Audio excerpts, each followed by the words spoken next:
आवश्यकता ठीक रहे, ऑक्सीजन की सप्लाई पर्याप्त रहे, ये हमें देखना होगा। हम लोगों का लक्ष्य होना चाहिए कि फैटेलिटी रेट को 1% से भी नीचे लाएं। और वो भी मैंने जैसे कहा, छोटे-छोटे इलाके में देखा जाए भाई एक मृत्यु हुई, क्यों हुई? जितना इतना फोकस करेंगे तब स्थिति को संभाल पाएंगे। और सबसे बड़ी बात, जागरूकता अभियानों में कोई कमी ना आए। कोरोना से बचाव के लिए जो जरूरी मैसेजिंग है, इसके लिए समाज को जोड़े रखना होगा। जैसे कुछ समय पहले हर संगठन, हर प्रभावी व्यक्ति को हमने एंगेज किया था, उन्हें फिर एक्टिव करना होगा।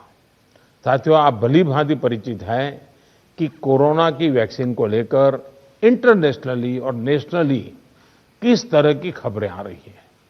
आज दुनिया में भी और देश में भी, जैसा अभी आपको प्रेजेंटेशन में पूरा डिटेल बताया गया, करीब-करीब आखिरी दौर पर वैक्सीन के में काम पहुंचा है। भारत सरकार हर डेवलपमेंट पर बारीकी से नजर रखे हुए हैं, हम सबके संपर्क में भी हैं। और अभी ये तय नहीं है कि वैक्सीन की 1 डोज होगी, 2 डोज होगी या 3 डोज होगी। ये भी तय नहीं है कि इसकी कीमत कितनी होगी, उसकी कीमत कितनी होगी, ये कैसे होगी।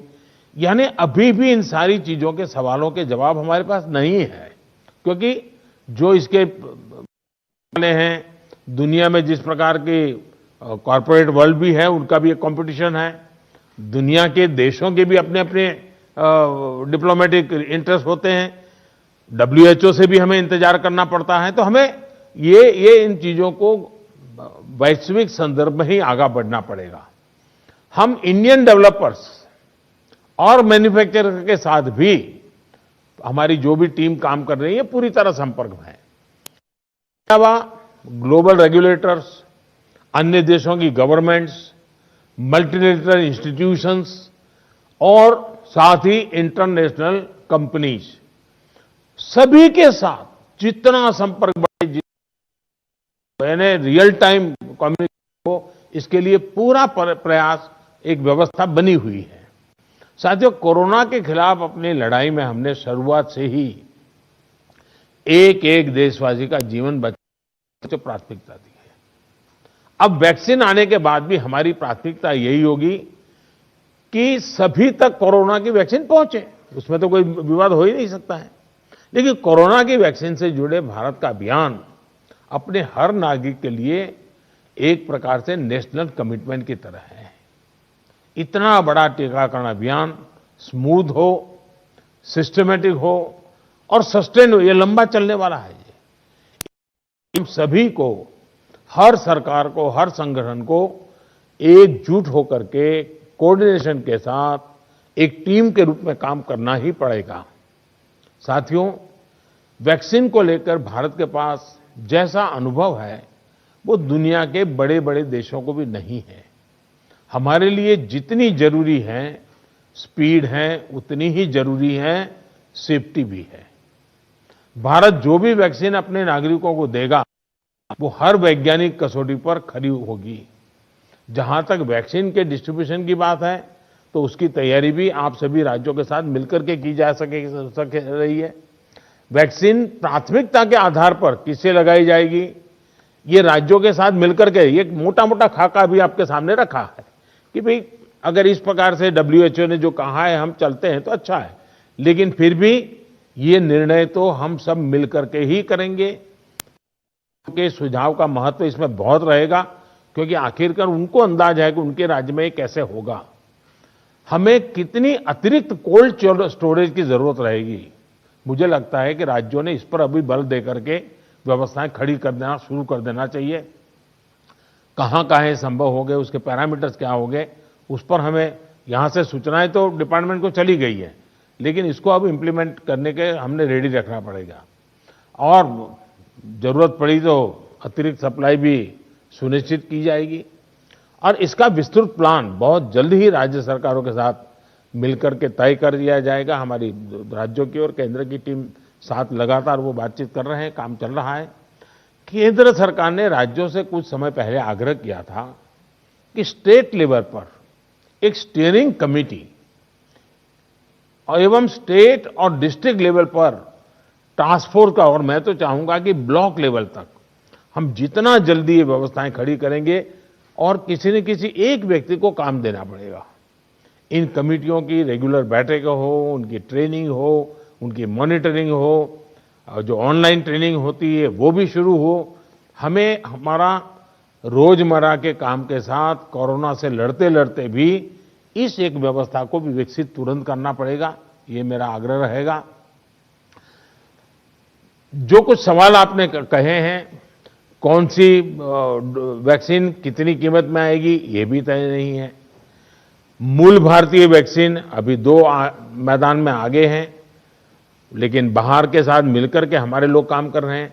दुनिया में जो वैक्सीन बन रही हैं, वे भी मैन्युफैक्चरिंग के लिए भारत को के लोगों के साथ ही बात कर रहे हैं, कंपनियों के साथ।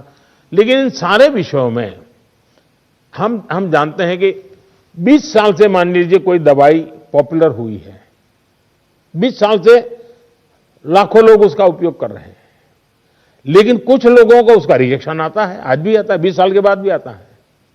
तो ऐसा इसमें भी संभव है। निर्णय वैज्ञानिक तराजू पर ही तोला जाना चाहिए।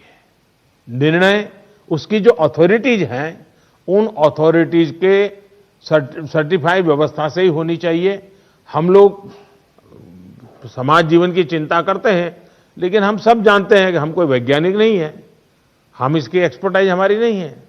तो हमें दुनिया में से जो व्यवस्था के तहत जो चीजें आती हैं, आखिरकार उसी को ही स्वीकार करना पड़ेगा, और उसको स्वीकार करके हम आगे चलेंगे। लेकिन मैं आपसे आग्रह करूंगा कि आप के मन में जो योजना हो, खास करके वैक्सीन के संबंध में, किस प्रकार से आप डिलीवरी नीचे तक ले जाएंगे, आप जितना जल्दी बहुत डिटेल प्लान करके लिख करके भेजेंगे तो निर्णय करने में सुविधा होगी। और आपके विचारों का ताकत इसमें बहुत है। राज्यों का अनुभव बहुत अहमियत रखता है, क्योंकि वहीं से ये चीज आगे बढ़ने वाली है। और इसलिए मैं चाहूंगा कि आपका बहुत ही एक प्रकार से प्रोएक्टिव पार्टिसिपेशन इसमें बने, यही मेरी अपेक्षा है। लेकिन मैंने पहले ही कहा, वैक्सीन अपनी जगह पे है, वो काम होना है, करेंगे, लेकिन कोरोना की लड़ाई जरा भी ढीली नहीं पड़नी चाहिए, थोड़ा सा भी ढिलास नहीं आनी चाहिए। यही मेरी आप सबसे रिक्वेस्ट है। आज मेरी तमिलनाडु और पुडुचेरी के मुख्यमंत्रियों से बात करने का मुझे अवसर मिला। आंध्र से मैं फोन नहीं कर पाया था सुबह। एक साइक्लोन हमारे पूर्वी तट पे एक्टिव हुआ है, वो कल शायद तमिलनाडु, पुडुचेरी और आंध्र का कुछ हिस्सा वहां पर आगे बढ़ रहा है। और सारी भारत सरकार की टीमें बहुत एक्टिव हैं, सब लोग गए हैं। मैंने आज 2 आदरणीय मुख्यमंत्री जी से बात की थी, आंध्र के मुख्यमंत्री जी से अभी इसके बाद बात करूंगा। लेकिन सबके लिए पूरी तरह भारत सरकार और राज्य सरकारें मिल करके, और पहला काम खाली करवाना, लोगों को बचाना, इस पर हमारा जोर रहे। फिर एक बार मैं आप सबका बहुत आभारी हूं, आप सबने समय निकाला। लेकिन मैं आग्रह करूंगा कि आप जल्दी से मुझे कुछ न कुछ जानकारियां भेजिए। धन्यवाद। ಇಷ್ಟೊಂದು ಪ್ರಧಾನಿ ನರೇಂದ್ರ ಮೋದಿ ಅವರು ಕೊರೋನಾ ವ್ಯಾಕ್ಸಿನ್ ಕುರಿತಾದಂತೆ ಸವಿಸ್ತಾರವಾದಂತಹ ಮಾಹಿತಿಯನ್ನ ನೀಡಿದ್ದಾರೆ.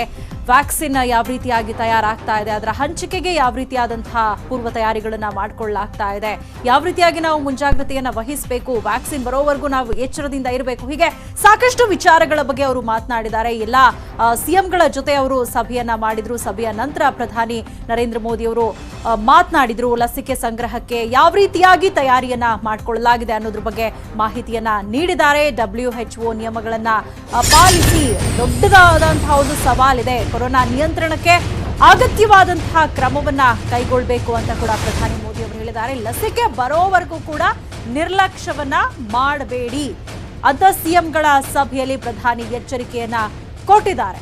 ಈಗ ಆಲ್ರೆಡಿ ದೆಹಲಿ ಸೇರಿದಂತೆ ಹಲವಾರು ರಾಜ್ಯಗಳಲ್ಲಿ ಕೊರೋನಾ 2ನೇ ಅಲೆ ಶುರುವಾಗಿರುವಂಥದ್ದು, ಮತ್ತೆ ಕೊರೋನಾ ರಣಾರ್ಭಟವನ್ನ ನಡೆಸ್ತಾ ಇದೆ. ಹೀಗಾಗಿ ಲಸಿಕೆ ಬರೋವರೆಗೂ ಕೂಡ ನಿರ್ಲಕ್ಷ್ಯ ಬೇಡ. ಲಸಿಕೆ ಒಂದು ದೊಡ್ಡ ಪ್ರಕ್ರಿಯೆ ಅಂತ ಕೂಡ ಇದೇ ಸಂದರ್ಭದಲ್ಲಿ ಪ್ರಧಾನಿ ಮೋದಿ ಅವರು ಹೇಳಿರುವಂಥದ್ದು. ಲಸಿಕೆ ವಿತರಣೆಗೆ ಚುನಾವಣೆ ಮಾದರಿಗೆ ಸಜ್ಜಾಗಿ ಅಂತ ಕೂಡ ಅವರು ಮಾಹಿತಿಯನ್ನ ಕೊಟ್ಟಿದ್ದಾರೆ. ಇನ್ನು ಯಾವುದೇ ಸಂದರ್ಭದಲ್ಲಿ ಲಸಿಕೆ ಬರಬಹುದು, ಅದನ್ನ ಯಾವ ರೀತಿಯಾಗಿ ಹಂಚಬೇಕು ಅನ್ನೋ ಬಗ್ಗೆ ಈಗ ಆಲ್ರೆಡಿ ಎಲ್ಲ ರೀತಿಯಾದಂತಹ ಸಿದ್ಧತೆಗಳನ್ನ ಮಾಡಿಕೊಳ್ಳಲಾಗ್ತಾ ಇದೆ. ಲಸಿಕೆ ಒಂದು ಅತಿ ದೊಡ್ಡ ಪ್ರಕ್ರಿಯೆ ಅಂತ ಪ್ರಧಾನಿ ನರೇಂದ್ರ ಮೋದಿ ಅವರು ಹೇಳಿದ್ದಾರೆ.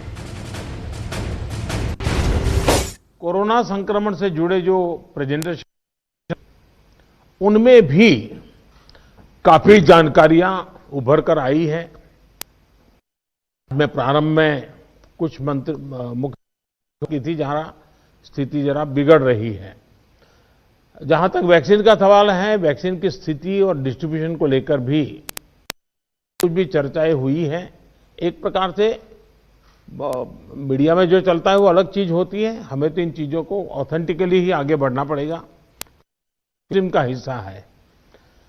लेकिन फिर भी काफी चित्र स्पष्ट हुआ है. एक समय था जब हम सभी के सामने चुनौती जान ताकत से लड़ने की थी, लेकिन देश के संगठित प्रयासों ने इस चुनौती से मुकाबला किया, नुकसान को कम से कम रखा. आज रिकवरी रेट और फर्टिलिटी रेट दोनों ही मामलों में भारत दुनिया के अधिकतर देशों से बहुत संभली हुई स्थिति में है. हम सभी के अथक प्रयासों से देश में टेस्टिंग से लेकर ट्रीटमेंट का एक बहुत बड़ा नेटवर्क आज काम कर रहा है. इस नेटवर्क का लगातार विस्तार भी किया जा रहा है. पीएम केयर्स के माध्यम से ऑक्सीजन और वेंटिलेटर्स उपलब्ध कराने पर भी विशेष जोर है. कोशिश ये है कि देश के मेडिकल कॉलेज और जिला अस्पतालों को ऑक्सीजन जनरेशन के मामले में सेल्फ सफिशिएंट बनाया जाए. इसलिए अभी 160 से ज्यादा नए ऑक्सीजन प्लांट्स के निर्माण की प्रक्रिया ऑलरेडी शुरू की गई है.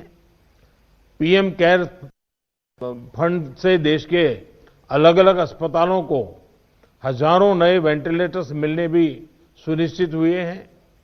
वेंटिलेटर्स के लिए पीएम केयर फंड से 2000 करोड़ रुपए ऑलरेडी स्वीकृत किए गए हैं. साथियों, कोरोना के मुकाबले के बीते 8-10 महीने के अनुभवों के बाद देश के पास पर्याप्त डेटा है.